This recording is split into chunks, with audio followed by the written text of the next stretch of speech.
அபிராமி அந்தாதி.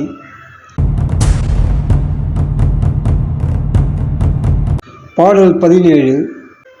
அதிசயமானபடி உடையார் அரவிந்தமெல்லாம் துதி செய்யானன சுந்தரவல்லி துணை ரதிபதி சயமான தபசயமாக முன் பார்த்தவர்தம் மதிசயமாக அன்றோ வாமபாகத்தை ஒவ்வியதே.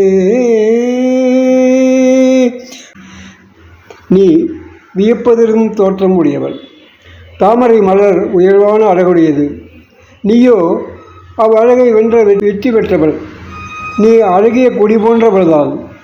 தனக்கு துணையாகவும் ரதிக்கு நாயகன்.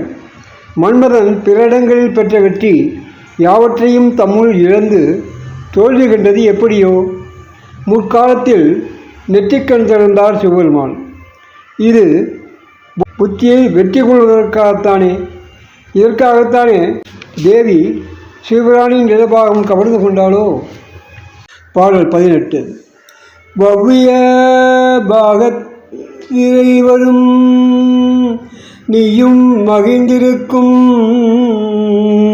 செவ்வியும் உங்கள் திருமண கோலமும் சிந்தையுள்ளே